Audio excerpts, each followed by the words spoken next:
السلام عليكم ورحمة الله وبركاته. أعوذ بالله من الشيطان الرجيم. بسم الله الرحمن الرحيم. إنا نحن نزلنا الذكر وإنا له لحافظون. الحمد لله رب العالمين. الحمد لله الذي أنزل على عبده الكتاب ولم يجعل له عوجا،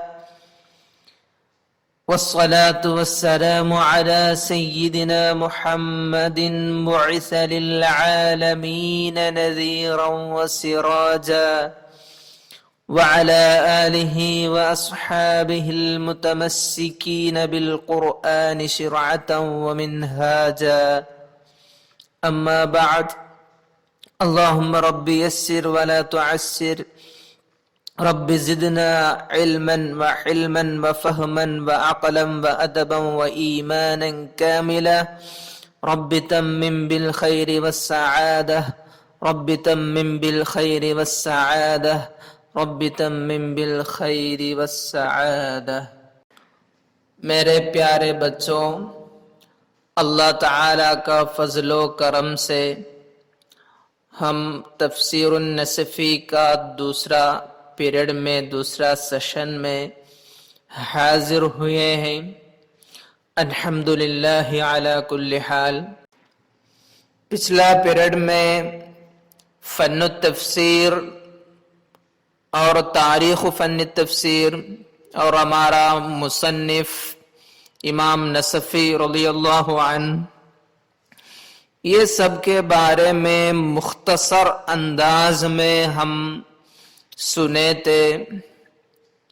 آپ سبھی لوگ وہ سمجھے ہوں گے، اور ہمارا سلیبس ہمیں ابھی پڑھنے کا سورۃ النور ہے. قرآن میں پارہ نمبر 18 میں ملتا ہے. وہ پارہ نمبر 18 سورۃ المؤمنون سے شروع ہے. ہمیں اس میں پہلے پڑھنے کی سورۃ النور ہے. سورۃ النور سورۃ مدنیہ ہے. مکیہ اور مدنیہ کا فرق سب کو معلوم ہوگا. مکیہ ہے تو انزلت قبل الہجرہ، ہجرہ کے پہلے نازل ہوئی تو وہ مکیہ ہے. ما بعد الہجرہ نازل ہوئی تو وہ مدنیہ ہے. سورۃ النور چیپٹر نمبر 24 ہے، پارہ نمبر 18 ہے، اور ورسز نمبر آیات نمبر 64 ہے. سورۃ النور کو بہت ساری فضائل ہے. کہیں صحابہ کرام کے اقوال ملے گا، ان میں سے مشہور ہے عمر بن الخطاب رضی اللہ عنہ کا قول، علموا نساءکم سورۃ النور، اپنی عورتوں کو سورۃ النور پڑھائیں. اے بولنے کا، اے فرمانے کا مطلب تو وہ سورۃ النور کا کنڈنس محتویات سمجھیں گے تو معلوم پڑے گا.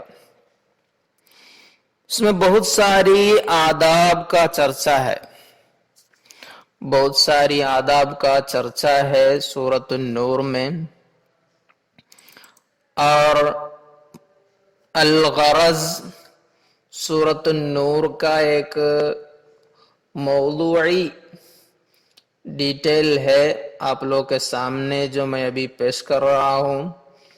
اس میں پورا چرچا ہے، وہ پورا چرچے کا ہیڈنگ ہے. اس میں سب سے پہلے حدود شرعیہ لکھا ہوا ہے. حدود شرعیہ میں حد الزانی، حکم القذف، حکم اللعان، قصۃ الافک، جزاء القذف فی الآخرہ، ایسے ایک حدود شرعیہ کا چرچا ہے، وہ 26 آیت تک وہی چرچا ہے۔ پھر نیکسٹ آداب اجتماعیہ، وہ سوشل آداب کے متعلق بھی ہے۔ آداب دخول البیت، الامر بغض البصر باخفاء الزینہ، الامر بتزویج الذکور والاناث، اور مکاتبت، یہ سب کا چرچا ہے اس میں۔ اور 35 سے 38 تک نور اللہ و فضل و جزاء عمار المساجد، نور اللہ کے متعلق یہ سورۃ النور کو نور وہ نام رکھا جانے کا سبب تو معلوم ہوگا، سورۃ النور میں ہی یہ ایک آیت ہے، مثل نورہ کمشکات فیہا مصباح شروع کر کے معلوم ہوگا، اس لیے سورۃ النور نام رکھا گیا۔ اور بھی باقی آپ لوگ پڑھ سکتے ہیں، موقف المنافقین اور آداب اجتماعیہ میں اور بھی آ رہے ہیں، آداب البیوت، آداب معاملت المؤمنین للرسول، ملک اللہ وعلمہ وقدرتہ، ایسا بہت ساری آداب، سوشل ڈسپلنس بہت زیادہ اس میں چرچا ہو رہا ہے۔ اسی لیے صحابہ کرام کا اقوال، علماء لوگ کے اقوال ملے گا، کیا کہتے ہوئے کیا فرماتے ہوئے سورۃ النور کو اپنی فیملی کو، اپنی بیوی کو، عورتوں کو سکھائے پڑھائے، وہ یہ سورۃ النور کی خصوصیت پر روشنی ڈال رہی ہے۔ ہمیں بھی یہ سورۃ النور سے بہت کچھ سمجھنے کا ہے، انشاءاللہ اللہ تعالی توفیق عطا فرمائے۔ سب سے پہلے آیات کی تلاوت سنیں۔ بسم اللہ الرحمن الرحیم، سورة أنزلناها وفرضناها وأنزلنا فيها آيات بينات لعلكم تذكرون۔ ایک بار غور سے سننے بعد خود وہ تجوید کے ساتھ تلاوت کرنے کی کوشش کریں۔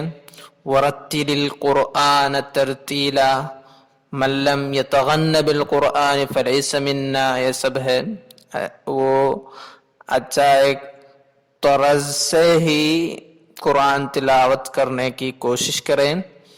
اور اس کے ساتھ میں یہ سوچتا ہوں، یہ امید رکھتا ہوں کہ آپ لوگ ہر دن صبح بعد یا کبھی بھی قرآن سے کچھ تو کچھ پڑھتے ہوئے ہوں گے۔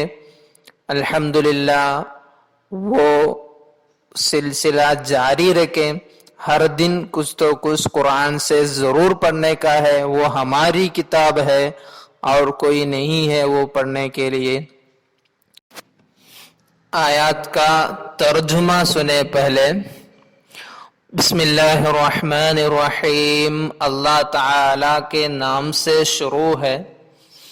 الرحمن الرحیم کا معنی معلوم ہوگا، الرحمن بولے تو وہ نہایت مہربان، دنیا میں جو نیک اعمال کرتے ہیں، جو برے اعمال کرتے ہیں، سب کو برابر مہربانی کرنے والا وہی الرحمن۔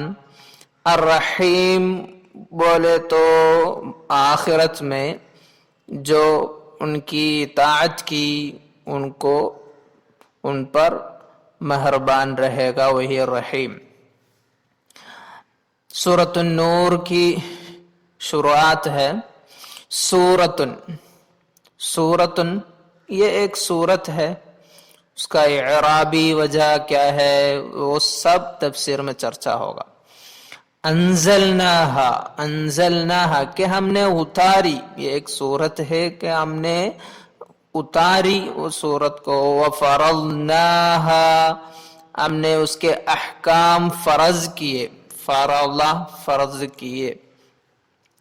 وَأَنزَلْنَا فِيهَا آيَاتٍ بَيِّنَاتٍ، اور ہم نے اس میں وَأَنزَلْنَا فِيهَا وہ سورت میں آیات بینات، آیات تو آیاتیں، بینات بولو تو واضح ظاہر، تو واضح آیتیں نازل فرمائی۔ وَأَنزَلْنَا فِيهَا آیات بینات لَعَلَّكُمْ تَذَكَّرُونَ، کہ تاکہ تم لوگ دھیان کریں اور یاد رکھیں، عبرت حاصل کریں، یہ سب ہے اس کا معنی لعلکم تذکرون۔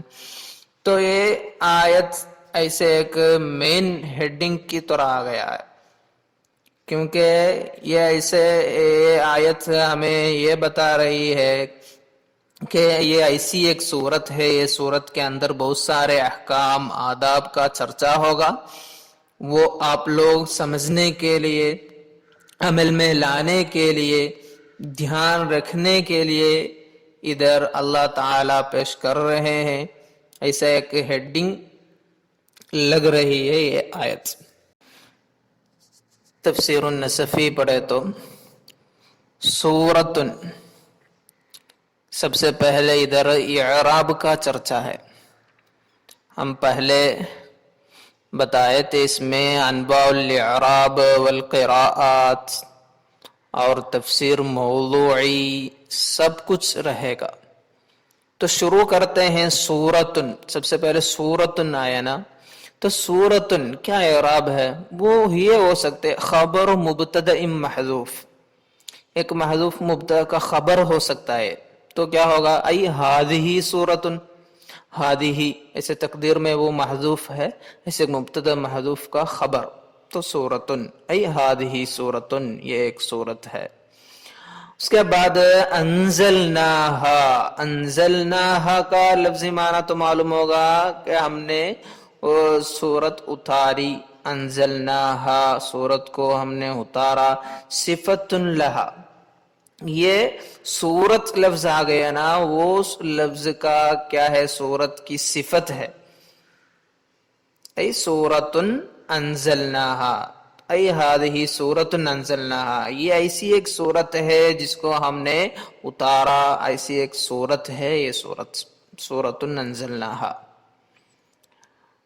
وقرأ طلحہ، طلحہ رضی اللہ عنہ کی قراءت ہے، ادھر انواع القراءت بھی آ رہی ہے، دیکھو سورتن پڑھے ہیں، سورتن ہے، ہم ابھی جو قرآن میں دیکھ رہے ہیں وہاں سورتن پڑھا ہوا، سورتن انزلناہا، تو علی زیدن ضربتہ، زیدن ضربتہ یہ مثال دے کر کیا تم لوگ کو کچھ یاد آ رہے یا بھول گئے؟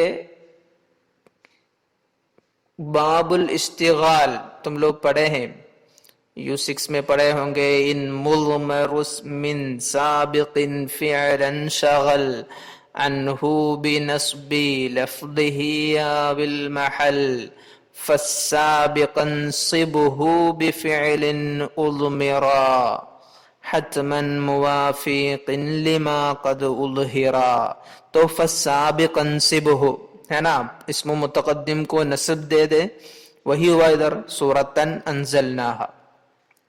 او نہیں تو دوسری ایک اعراب ہے ادھر، تیسری ای علی اتلو سورتن، نہیں تو اتلو تقدیر میں ایک فعل رکھنے کا، اتلو سورتن، ایسے تین رائے ہیں تقدیر میں، زیدن ضربتہ کی طرح باب الاشتغال، نہیں تو اتلو سورتن تقدیر میں اتلو رکھتے ہوئے۔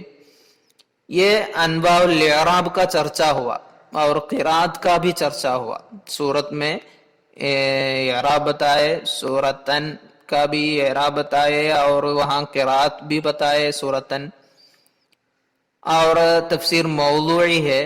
دیکھو اس سورت آ گیا ہے نا، اس میں سورت کیا ہے؟ یہ سورت، ایک سورت بولے تو کیا ہوگا اس کے بارے میں، الجامعۃ لجمل آیات، ایک سورت بولے تو اس میں ایک آیات کا مجموعہ ہوگا، بفاتحۃ لہا، اس کو ایک شروعات بھی ہوگی و خاتمہ، اس کو ایک خاتمہ بھی ہوگا. فاتحہ بولے تو سورۃ الفاتحہ نہیں، ایسے سمجھنا نہیں، یہ ایک شروع کا ابتدا کا معنی ہے. اس کو ایک شروع بھی ہوگا، ایک خاتمہ بھی ہوگا. اور یہ لفظ کہاں سے؟ واشتقاقها من سور المدینہ، مدینہ کا بارڈر ہے نا، سور معلوم ہوگا، بارڈر کو بولتے ہیں، وہ لفظ سے ہے یہ سورت لفظ. اور باقی آیت ہے وہ فرضناها بولے تو وہ سورت کو ہم نے فرض کیا، اس سے مراد کیا ہے؟ ای فرضنا احکامها التي فيها، وہ سورت میں جو احکام ہے، آداب ہے، اس کو ہم نے کیا ہے؟ واجب کیا. واصل الفرض القطع ای جعلناها مقطوعا بها، جعلناها ای جعلنا السورة مقطوعا بها ای مقطوعا بهذه الاحکام. یہ قطع کا معنی دوسری شرح میں، دوسرے کتابوں میں یہ جملہ بھی مل رہا ہے، قطع یہ قرات کا بیان کرتے ہوئے جعلناها واجبتا مقطوعا بها، یہ پوری طرح واجب کر دیا یہ سورت کو یہ احکام سے. تو یہ احکام کا ماننا، عمل میں لانا، وہ ہم نے واجب کر دیا. قطع یہ واجب کرنے کا معنی میں ہے یہ قطع. وبالتشدید مکی، اور قرات بھی آ رہا ادھر، وہ کیا ہے؟ فرضناها میں ایک قرات اور ہے فرضناها مکی. ادھر مکی وہ تو کون ہے؟ ابن کثیر المکی ہے. میں آپ لوگوں کو اس کے ساتھ یہ ویڈیو کے نیچے ڈسکرپشن باکس میں امام ائمۃ القراء، ہمارا قراء کا ایک ائمۃ القراء کا ایک لسٹ میں اس کے ساتھ اٹیچ کروں گا، اس میں ادھر دے دوں گا، وہ ڈاؤن لوڈ کر کے سب لوگ سمجھنا ہے. لکھنے کا بھی ہے وہ، پھر بھی ابھی یہ زمانے میں پی ڈی ایف رکھے تو پرواہ نہیں، پھر بھی اگلی بار آئے تو اور ہر جگہ آتا ہی رہے گا ایسا شارٹ فارم، تو سمجھنا ہے. تو باقی وہ ابو عمرو تو ابو عمرو البصری، وہ بھی امام القراء میں شامل ہے، ائمۃ القراء میں. یہ کیوں فرضناها للمبالغتی، مبالغہ کے لیے. فرضناها وہ تو کیا معنی ہوگا؟ اتنا تأکید کے ساتھ، ایجاب کے ساتھ، وہ تثبیت کرتے ہوئے، مبالغہ کے لیے وہ واجب کو تھوڑا ایجاب وہ توکید ہی، وہ حکم کو وہ واجب کرنے کو کیا کرنے کے لیے؟ تاکید دینے کے لیے، اس میں مبالغہ ہونے کے لیے فرضناها پڑھے. او نہیں تو فرضنا پڑھنے کا اور ایک سبب ہی ادھر، لأن فیہا فرائض شتى، یہ قرآن میں بہت ساری کیا ہے؟ احکام ہے نا، آداب ہے نا، تو یہ لفظ میں بھی تھوڑا زیادت کرے. فرضا بولے تو ایک ہی رہا ہوگا، فرضنا بولے تو تھوڑا زیادہ ہوا. وہ زیادہ کیا یہ دلیل اشارہ ہے؟ یہ قرآن میں بھی بہت سارے فرائض ہے، یہ سورت میں بہت ساری فرائض ہے، اسی لیے اس کو تھوڑا تاکید کے ساتھ پڑھے. نہیں تو یہ فرض نہ پڑھنے کا اور ایک سبب بتا رہے ہیں، لکثرت المفروض علیہم، یہ احکام کو ماننے والا جن پر یہ فرض ہو، واجب ہو، وہ لوگ کیا ہے؟ بہت زیادہ ہے. تو وہ بھی کثرت کا ایک سبب ہے. تو فرض نہ پڑھنے کا ایک اور سبب نکالے، من السلف ومن بعدهم، ہمارے پہلے جو زندہ تھے وہ لوگ، اور ومن بعدهم کے بعد، سلف کے بعد آنے والا خلف، سب کے لیے. تو وہ بھی جن پر یہ واجب ہے وہ لوگ کثیر ہے، کثیر التعداد ہے. تو کیا کرنے کا؟ فرض نہ پڑھنے کا، کثرت کا معنی ملنے کا اور ایک سبب. وَأَنزَلْنَا فِيهَا آيَاتٍ بَيِّنَاتٍ، اور یہ قرآن نے ہم نے نازل فرمایا آیات بینات. آیات بینات کا معنی ہے دلائل واضحات، ظاہر دلائل، احکام، آداب، یہ سب کچھ. لعلکم تذکرون، ای لکی تتعظوا، آپ لوگ عبرت موعظت حاصل کرنے کے لیے. ادھر وبتخفیف الذال، لعلکم تذکرون بھی پڑھے ہیں، حمزۃ الکوفی، علی الکسائی وخلف وحفص رضی اللہ عنہم، ائمۃ القراء اور ان کے راوی لوگ کے بارے میں بھی چرچا ہوگا. وہ PDF میں وہ سب رہے گا تو ضرور وہ پڑھ کے سمجھنے کا ہے. تو یہاں تک یہ پہلی آیت کا تفسیر کیا ہوا، ختم ہوا. تو یہ پہلا کلاس ہے سورۃ النور کا. اس میں ایک بات سمجھنے کا ہے تم لوگ، اس میں انواع الاعراب ہے، قراءات ہے، اس کے ساتھ تفسیر موضوعی وہ بھی ہے. تفسیر موضوعی بولے تو ایسا موضوعات کا چرچا بھی ہے، بیچ بیچ میں قراءت، اعراب، یہ سب ہے. تو یہ ہر وقت ہمیں ایک ہی نظر میں سمجھنے کے لیے اور قرآن پڑھتے وقت بھی فائدہ ہونے کے لیے ایک کام کر سکتے ہیں آپ لوگ. کیا ہے وہ کام؟ اس میں اختلافات فی القراءہ آ رہے ہیں نا، وہ پورا ایک لسٹ میں لکھنے کا پہلے ہی. اختلافات فی القراءہ، ہر ایک کلاس کا اختلافات فی القراءہ ایک لسٹ بنانا، اور اس میں انواع الاعراب، اعراب کا کیا چرچا ہوا وہ بھی بنانا. پھر الگ ایک تفسیر موضوعی، اس میں کیا ٹاپک کا چرچا ہوا وہ بھی ایسا الگ کر کے رکھے تو بہت فائدہ ہوگا، کتاب سمجھنے میں بھی تھوڑا آسان رہے گا. تو پہلی کلاس ہے، زیادہ بتانا نہیں چاہتا ہوں. انشاءاللہ ہر ایک کیا کرنے کا، یہ ضرور پڑھ کر سمجھنا ہے. کوئی ایک لفظ مشکل ہے تو وہ پوچھنا ہے، شک اتارنے کا ہے. انشاءاللہ اللہ تعالی ہمارا تعلم اور تعلیم میں برکت عطا فرمائے. آمین. وآخر دعوانا ان الحمدللہ رب العالمین. والسلام علیکم ورحمۃ اللہ وبرکاتہ.